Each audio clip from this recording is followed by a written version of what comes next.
भारत और पाकिस्तान के बीच बीते दिनों वॉर जैसी स्थिति बन गई थी। दोनों ही देश एक दूसरे पर ड्रोन से हमले कर रहे थे। इसी बीच खबर आती है कि पाकिस्तान को हमले के लिए ड्रोन तुर्की द्वारा भेजे गए थे। ये वही तुर्की है जिसकी भारत से कई बार मदद की है।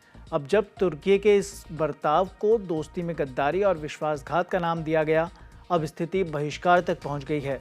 उद्योगपति हर्ष गोयनका ने ट्वीट कर दावा किया कि भारतीयों ने तुर्की और अजरबैजान को 4,000 करोड़ रुपए से ज्यादा पर्यटन के जरिए दिए, लेकिन आज ये दोनों देश पाकिस्तान के साथ खड़े हैं। इसमें कोई दो राय नहीं कि तुर्की की अर्थव्यवस्था को भारतीय पर्यटन से बड़ा योगदान मिलता है। इस बीच सैकड़ों भारतीयों ने तुर्की और अजरबैजान की यात्रा रद्द कर दी है। इस बारे में मिली जानकारी के मुताबिक लगभग 6 दिन में ही भारत की ओर से 50% से ज़्यादा बुकिंग कैंसिल हो चुकी है। ट्रैवल कंपनी मेक माई ट्रिप के प्रवक्ता ने बताया कि भारत के लोगों ने तुर्की का पूरी तरह से बहिष्कार कर दिया है। लगभग एक हफ्ते के भीतर ही तुर्की और अजरबैजान की 60% बुकिंग कैंसिल हो चुकी है। मेक माई ट्रिप ने अपने प्लेटफॉर्म में तुर्की और अजरबैजान से संबंधित ट्रैवल ऑफर भी बंद कर दिए हैं।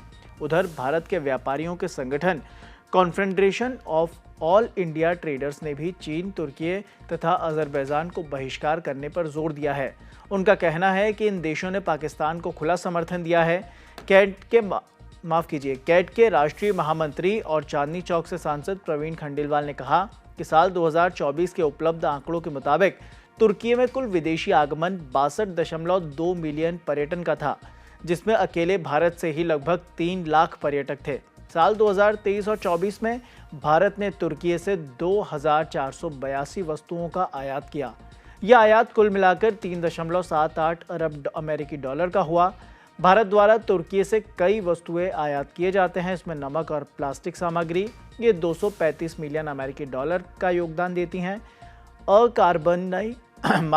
अकार्बनिक रसायन 188 मिलियन अमेरिकी डॉलर, खनिज ईंधन और तेल ये 1.8 बिलियन अमेरिकी डॉलर हैं।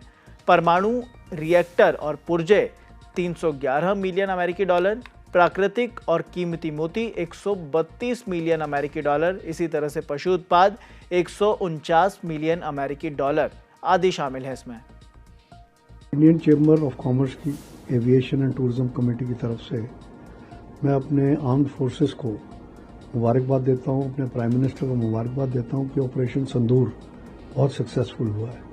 ये बड़े दुर्भाग्य की बात है कि हमने तुर्की की बहुत मदद करी थी जब वहाँ भूकंप आया था, और यहाँ तक कि हमने अपने डॉक्टर्स, मेडिकल स्क्वाड और यहाँ की डॉग स्क्वाड भी, और वहाँ की जनता ने हमें चीयर करा था।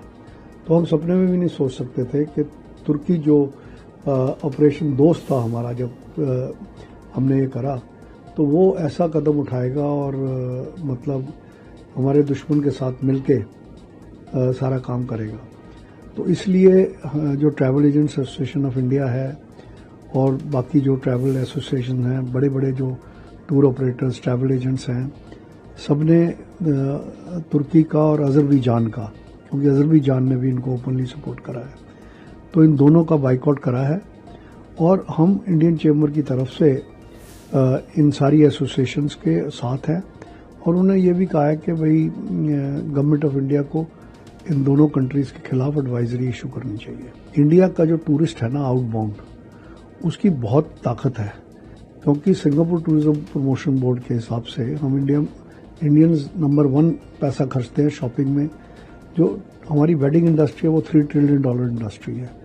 तो इसलिए हम जिस भी कंट्री में जाते हैं वहाँ की इकोनॉमी को फ़र्क पड़ता है। और पिछले साल 3,33,000 इंडियंस गए थे तुर्की, और 2,25,000 के करीब इंडियंस गए थे अजरबैजान। इन्होंने लाखों रुपए खर्च करे हैं फॉरेन एक्सचेंज में। तो अगर ये लोग जाना बंद होंगे तो थोड़ा बहुत असर ज़रूर पड़ेगा, और जैसे मालदीव में असर पड़ा था, हमें उम्मीद है यहाँ पर भी पड़ेगा।